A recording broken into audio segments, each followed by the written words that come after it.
Now, Philip and I is with me on the movie, so I'm throwing all that stuff out. Okay. And is Mildred Pierce good, by the way? Very good, excellent, Right. and it's in for an absolute raft of Emmys when middle of the month, 15th or 16th of the month. Now, don't listen to Malloy, says Gav. Blue Bloods gets better and better. Who's that? Gav, isn't it? Gav, yeah. Has Philip watched the new Conan Barbarian movie? Yeah, Micah Mayo says. Yeah, we reviewed it last week. It's all blood and bad teeth, I have to say. You said, yeah. It's poor, very poor. Your man, who's half Irish, is in it from Game of Thrones. Jason Momoa. Is he half Irish? I don't know, so Micah Mayo says. What about the remake of The Woman in Black? Do you remember the original? A film version. I remember the play. But was there a film version? I don't know. He says, do you remember the original? Well, there is a remake coming out, but I think it'll be closer to Christmas. Yeah, there is a remake. Do tell Ray that... Or there is a film version, but it's a remake or not. Do tell Ray that Tom Cruise is not playing the Reacher, who is 6'7" tall. Well, I'm sorry, Ray, is it? He definitely is Ray. I agree with you. Whatever he is, he's 5'6". Reacher is described in the books, and the Lee Childs books, as a force of nature, as far as I can recall. He's 6'5". He's 240 pounds. As I said, Cruise is about 160 pounds, and he's 5'6" inches tall. Now, I don't know what they're going to do with the character in the movies, but he's definitely going to play him. Now, I'm sure there'll be an outcry, but at the moment, anyway, it's going to happen. No, but hold on a minute here. Yeah. We're back to this. We've had this question before about the likes of Mel Gibson. I mean, I saw Mel Gibson years ago at the Cannes Film Festival, and I couldn't believe it. I mean, he was just barely up to the table, you know.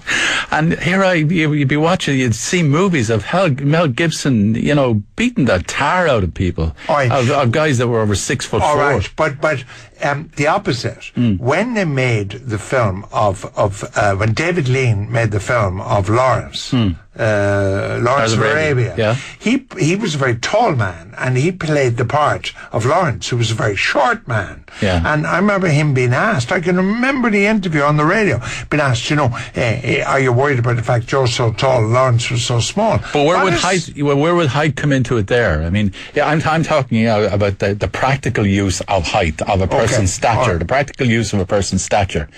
And in these Reacher stories, he's a former military policeman. Do you know any of these, the Reacher stories? I have just, literally in the last week, I didn't know about this. I've downloaded them on my e-reader. Oh, have you? Okay. So don't give away the plot. No, I'm not giving away anything. Don't give away the I've read plot. 2 of them. Right. And they're fairly, I think they're fairly formulaic, but they have a big following.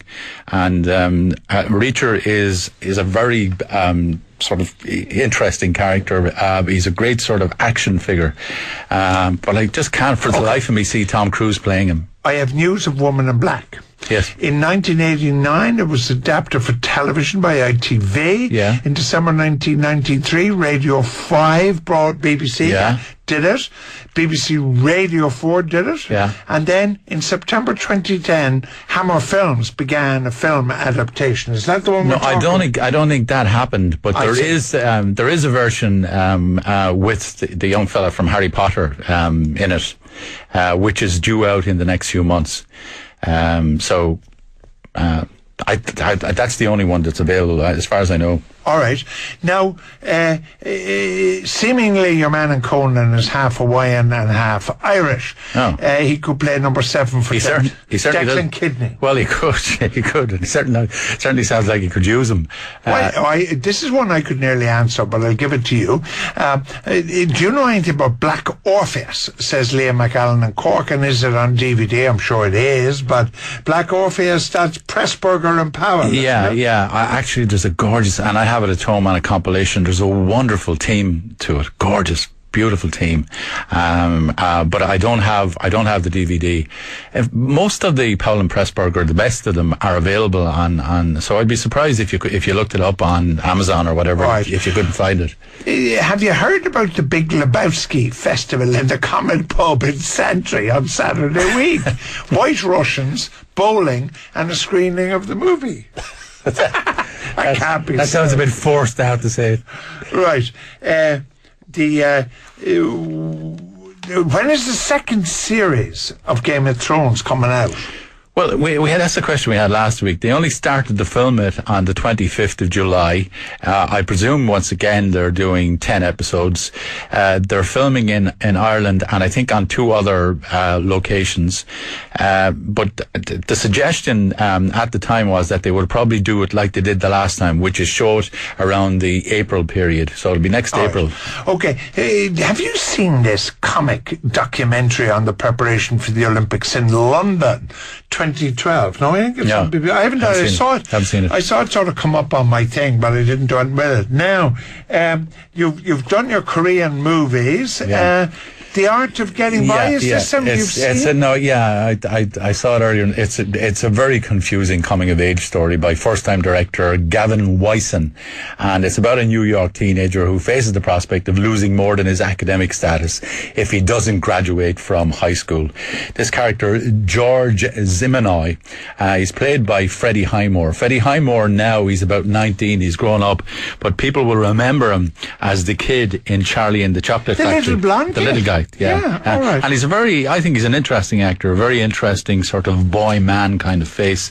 But he's a consummate slacker in this, and he resolutely refuses to engage in his studies or with his schoolmates until a collection of crises impinge on his life. It's called The Art of Getting By. And it borrows, I think, fairly freely from Ferris Bueller's Day Off, You're a Big Boy Now, and even The Graduate, without ever making anything of its own out of these influences. It wants to be a teenage rebel story without having the guts, I think, or the narrative invention to face what makes George who he is. Now listen to this, George. It's an interesting thing. I was looking down the cast list, and I was wondering, were a lot of these people cast through actual individual talent or through their connection? Rita Wilson is in it. She plays Highmore's mother. Rita Wilson is Tom Hanks's wife. Emma Roberts is in it. She's his girlfriend. Emma Roberts is Eric Roberts' daughter and Julia Roberts' niece. Sam Robards is in it. He plays his stepfather. He's Jason Robards' and Lauren Bacall's son. So I was just wondering if there's something here happening here. Also, as I said, Freddie Highmore, Elizabeth Reeser. Remember in The Good Wife, remember the guys, you know, the fella who runs the practice, his girlfriend, the one who keeps telling him not to fall in love with her. Yeah. That's Elizabeth Reeser. She's lovely in it. Right, she's in it. And there's a Galway actor who has, I was looking him up, he has an incredible stage CV on the New York stage and throughout America. His name is Jarlath Conroy, and he pops up every now and then in the movies, but he has quite a big role in this as an art teacher, as the boys' art teacher, and he's very, very good in it. Jarlath Conroy is his name. All right. No, I can't let you go. Yeah. Even if time was up, I'd go. Yeah. I'd skip everything to find out about George Clooney. Okay, it's the Ides of March, and it's opening. It's Clooney's new movie, and it's opening the Venice Film Festival tomorrow. And it's been described as the first out of the gate of the unseen Oscar contenders. So that's what it means. Basically, is the Oscar contenders that haven't been seen so far, and. As I say, go to Venice, then goes on to Toronto, and it opens in the United States at the beginning of October and opens here on the 28th of October. Now, as you know, we're on the edge, I suppose, of a presidential election year in the United States. And this is the story of a young advisor played by this superb Canadian actor, Ryan Gosling, who's given a crash course in dirty politics as he attempts to steer a former governor, played by Clooney, through a primary campaign.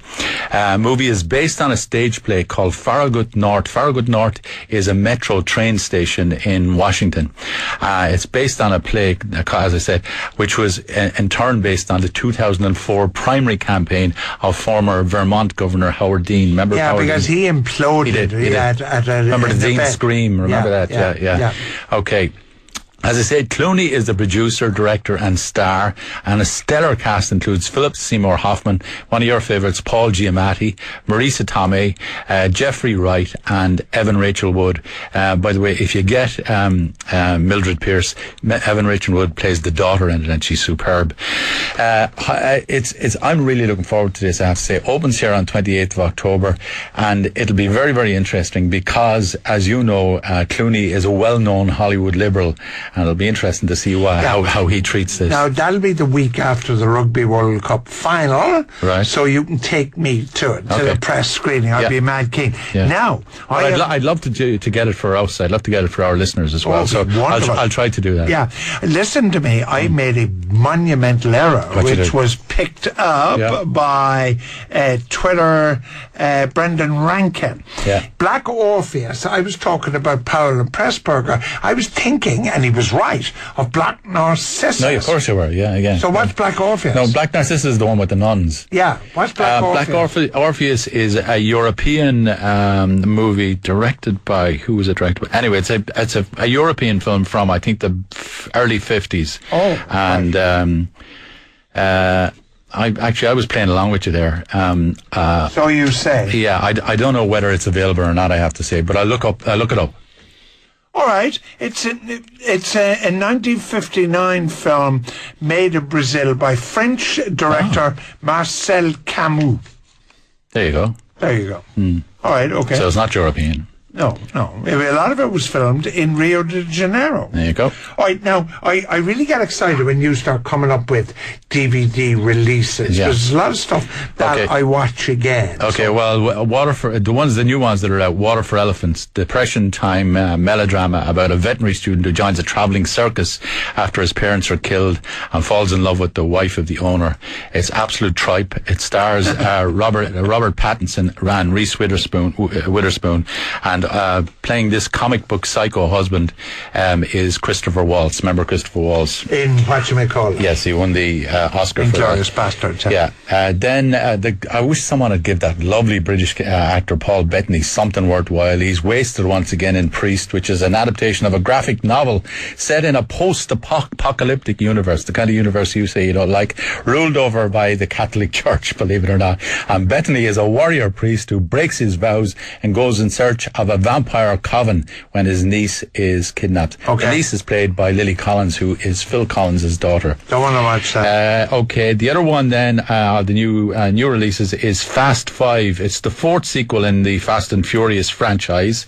It's as hectic as ever, and it's been an absolute monster at the box office this year. It took 605 million at the national box office on its cinema release.